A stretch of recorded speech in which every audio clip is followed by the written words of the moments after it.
سورۃ التکویر۔ بسم اللہ الرحمن الرحیم۔ اذا الشمس کورت واذا النجوم انکدرت واذا الجبال سیرت واذا العشار عطلت واذا الوحوش حشرت واذا البحار سجرت واذا النفوس زوجت واذا الموءودة سئلت بأي ذنب قتلت واذا الصحف نشرت واذا السماء كشطت وَإِذَا الْجَحِيمُ سُعِّرَتْ وَإِذَا الْجَنَّةُ أُزْلِفَتْ عَلِمَتْ نَفْسٌ مَّا أَحْضَرَتْ۔ جب سورج لپیٹ دیا جائے گا، جب تارے بکھر جائیں گے، جب پہاڑ چلا دیے جائیں گے، جب 10 مہینے کی حاملہ اونٹنیاں اپنے حال پر چھوڑ دی جائیں گی، کوئی ان کا مالک نہیں ہوگا، اور جب جنگلی جانور سمیٹ کر اکٹھے کر دیے جائیں گے، اور جب سمندر بھڑکا دیے جائیں گے، اور جب جانیں جسموں سے جوڑ دی جائیں گی، اور جب زندہ گاڑی ہوئی لڑکی سے پوچھا جائے گا کہ وہ کس قصور میں ماری گئی، یعنی سب کا حساب ہوگا، لیکن خاص طور پر اس بچی کو جسے ظلم کے ساتھ قتل کر دیا گیا، اسے اپنے بارے میں بتانے کا حق دیا جائے گا کہ اس پر کس نے ظلم کیا تھا، اس کا کیا قصور تھا۔ قیس بن عاصم رسول اللہ صلی اللہ علیہ وسلم کے پاس آئے اور کہا، یا رسول اللہ، میں نے جاہلیت میں اپنی 8 بیٹیاں زندہ درگور کی ہیں۔ آپ نے فرمایا ان میں سے ہر ایک کے عوض ایک غلام آزاد کرو۔ اس نے کہا میں تو اونٹوں والا ہوں، یعنی میرے پاس غلام نہیں۔ آپ نے فرمایا اگر تو چاہتا ہے تو ہر ایک کی طرف سے ایک اونٹ قربان کر، یعنی کفارے کے طور پر۔ یہ دن ہوگا جب لوگوں کے درمیان انصاف کیا جائے گا۔ آج جس کو کمزور سمجھ کے دبایا جاتا ہے، کل اللہ سبحانہ وتعالی ظالم سے تو بات نہیں کریں گے، اس مظلوم سے بات کر کے اس کو اس کا حق دلوائیں گے۔ اور جب اعمال نامے کھول دیے جائیں گے، سب کے سامنے آ جائیں گے، اور جب آسمان کا پردہ ہٹا دیا جائے گا، اور جب جہنم دہکائی جائے گی، اور جب جنت قریب لے آئی جائے گی، اس وقت ہر شخص کو معلوم ہو جائے گا کہ وہ کیا لے کر آیا ہے، وہ دنیا میں کیا کرتا رہا اور آج اس کے پاس کیا ہے۔ آج اس دنیا میں رہتے ہوئے وہ دن ہمیں بھولا ہوا ہے۔ ہم جو کچھ بھی کرتے ہیں، جو کماتے ہیں، جو بھی پریشانیاں اور فکر کرتے ہیں، وہ سب اس دنیا ہی کی کرتے ہیں، اور اس دنیا ہی کے گھروں کو بھرنے کی فکر میں ہے۔ لیکن ایک بڑا دن آگے منتظر ہے ہم سب کا، جو ہم سے تقاضا کرتا ہے کہ ہم اس کے لیے بھی تیاری کریں، کیونکہ ہمیشہ کے لیے تو وہاں رہنا ہے۔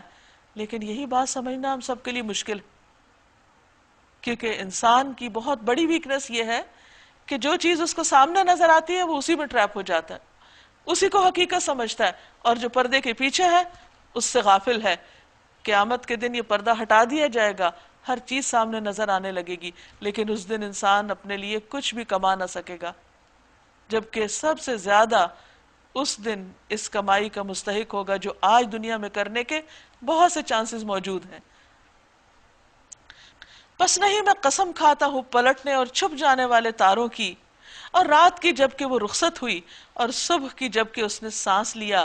یہ فی الواقع ایک بزرگ پیغامبر کا قول ہے جو بڑی توانائی رکھتا ہے، یعنی اللہ نے جبریل علیہ السلام کو یہ پیغام دے کر بھیجا ہے۔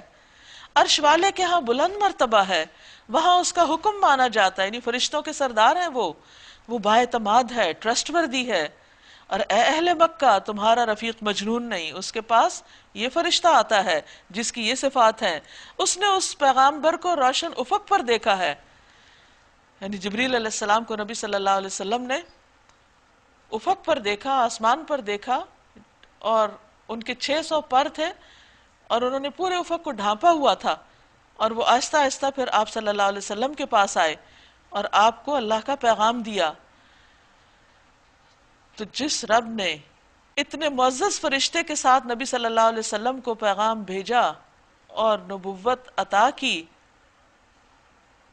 وہ رب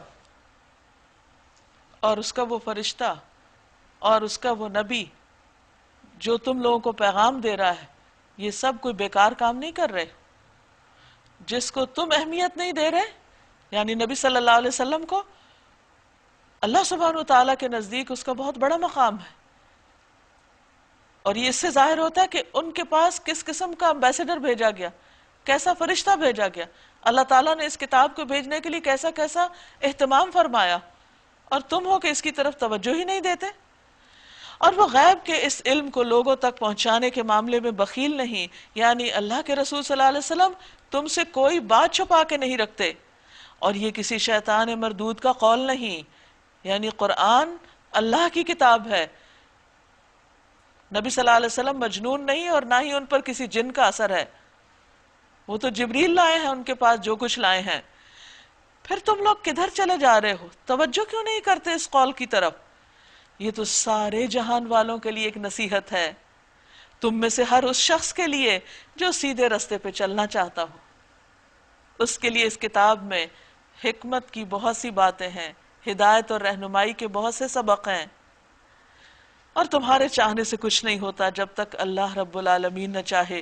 اور اللہ تعالیٰ کس کے لیے چاہتا ہے؟ جو بندہ واقعی اس معاملے میں سنجیدہ ہوتا ہے۔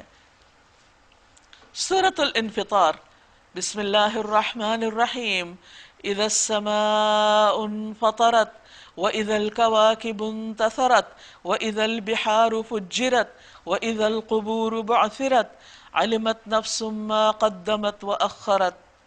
جب آسمان پھٹ جائے گا، جب تارے بکھر جائیں گے، جب سمندر پھاڑ دیے جائیں گے، جب قبریں کھول دی جائیں گی، اس وقت ہر شخص کو اس کا اگلا پچھلا سب کیا دھرا معلوم ہو جائے گا کہ وہ کیا لے کر آیا ہے، اس نے اس دن کے لیے کیا تیاری کی تھی اور آج اس کے پاس کیا ہے۔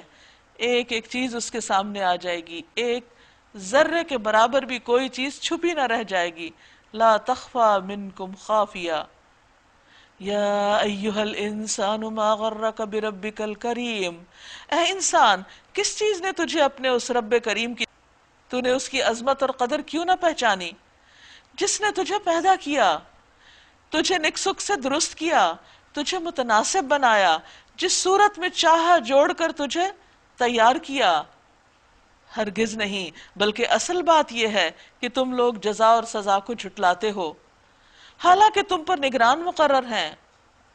یہ اسی وجہ سے تو مقرر ہیں کہ تمہارے اعمال کا حساب لیا جائے گا، ان کو تولا جائے گا، پرکھا جائے گا، ان پر جزا اور سزا دی جائے گی۔ رسول اللہ صلی اللہ علیہ وسلم نے فرمایا، بائیں طرف والا فرشتہ 6 گھڑیاں مسلمان گناہگار بندے سے اپنا قلم اٹھائے رکھتا ہے۔ جب وہ کوئی گناہ کرتا ہے، اگر وہ شرمندہ ہو اور اللہ سے توبہ کر لے تو قلم رکھ دیتا ہے، نہیں لکھتا، ورنہ ایک گناہ لکھ لیتا ہے۔ کون ہے وہ فرشتے؟ کرامن کاتبین، کرامن کاتبین ہیں، یعلمون ما تفعلون، تمہارے ہر کام کو جانتے، جو بھی تم کرتے، چاہے اندھیرے میں کرو، چھپ کے کرو، کہیں بھی چلے جاؤ، زمین کے اندر اتر جاؤ، فضا میں اڑنے لگو، پانی میں چھپ جاؤ، کچھ کرو، ہر جگہ موجود ہے تمہارے ساتھ۔